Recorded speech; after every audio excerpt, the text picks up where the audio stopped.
ಆದಿಶಂಕರಾಚಾರ್ಯರು 8ನೇ ಶತಮಾನದಲ್ಲಿ ನಿರ್ಮಿಸಿದ ಶೃಂಗೇರಿ ಇಂದಿಗೂ ಕರ್ನಾಟಕದ ಪ್ರಸಿದ್ಧ ದೇವಾಲಯಗಳಲ್ಲೊಂದು. ಇಲ್ಲಿ ತಾಯಿ ಶಾರದಾಂಬೆ ಶೃಂಗೇರಿ ಪುರವಾಸಿನಿಯಾಗಿ ಕುಳಿತಿದ್ದಾಳೆ. ಆಕೆಯ ಮಂದಸ್ಮಿತ ಮುಖಕ್ಕೆ ಭಕ್ತರ ಸಂಕಷ್ಟಗಳನ್ನೆಲ್ಲ ಓಡಿಸಿ ಚಿಂತೆ ಮಾಡಿಸುವ ಶಕ್ತಿ ಇದೆ. ಶೃಂಗಗಿರಿ ಪ್ರಸಿದ್ಧ ಶಾರದಾಂಬಾ ದೇಗುಲ ತುಂಗಾ ನದಿಯ ತಟದಲ್ಲಿದ್ದು 8ನೇ ಶತಮಾನದಲ್ಲಿ ನಿರ್ಮಾಣವಾಗಿದೆ. ಸಂಸ್ಕೃತದ ಶೃಂಗಗಿರಿ ಎಂಬ ಪದದಿಂದ ಶೃಂಗೇರಿ ಎಂದು ಹೆಸರು ಹುಟ್ಟಿದೆ. ಶೃಂಗಗಿರಿ ಎಂದರೆ ಬೆಟ್ಟದ ತುದಿ ಎಂದರ್ಥ.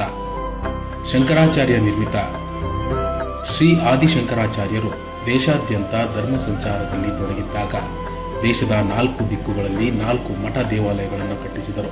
ಈ 4 ಮಠಗಳೆಂದರೆ ಉತ್ತರದಲ್ಲಿ ಬದ್ರಿಕಾಶ್ರಮ ಜ್ಯೋತಿರ್ಪೀಠ, ಪಶ್ಚಿಮದಲ್ಲಿ ದ್ವಾರಕೆಯ ಶಾರದಾ ಪೀಠ, ಪೂರ್ವದಲ್ಲಿ ಪುರಿಯ ಗೋವರ್ಧನ ಪೀಠ ಹಾಗೂ ದಕ್ಷಿಣದಲ್ಲಿ ಶೃಂಗೇರಿಯ ಶಾರದಾ ಪೀಠ. ಗಂಧದ ಶಾರದಾಂಬೆ ಆದಿಶಂಕರಾಚಾರ್ಯರು ಶೃಂಗೇರಿಯಲ್ಲಿ ಪ್ರತಿಷ್ಠಾಪಿಸಿದ್ದು ಗಂಧದ ಶಾರದಾ ದೇವಿಯ ವಿಗ್ರಹವನ್ನ.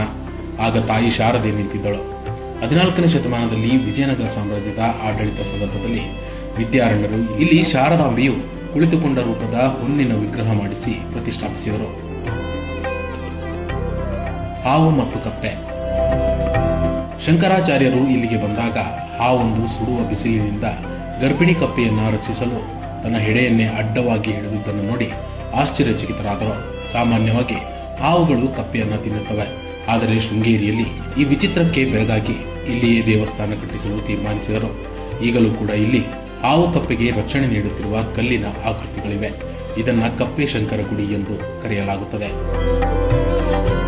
ಚಂದ್ರಮೌಳೀಶ್ವರ ಲಿಂಗ ಶಿವನು ಶಂಕರಾಚಾರ್ಯರಿಗೆ ಪ್ರತ್ಯೇಕನಾದಾಗ ಆಶೀರ್ವಾದ ರೂಪದಲ್ಲಿ ತನ್ನ ಸ್ಫಟಿಕದ ಲಿಂಗವನ್ನು ನೀಡಿದ್ದ ಎಂಬ ನಂಬಿಕೆ ಇದೆ. ಈ ವಿಗ್ರಹವನ್ನ ಶೃಂಗೇರಿಯಲ್ಲಿಟ್ಟು ಶಂಕರರು ಪೂಜಿಸುತ್ತಿದ್ದರು. ಇಂದಿಗೂ ಕೂಡ ಚಂದ್ರಮೌಳೀಶ್ವರ ಲಿಂಗಕ್ಕೆ ಪ್ರತಿ ರಾತ್ರಿ 8:30ಕ್ಕೆ ತಪ್ಪದೆ ಪೂಜೆ ನಡೆಯುತ್ತದೆ.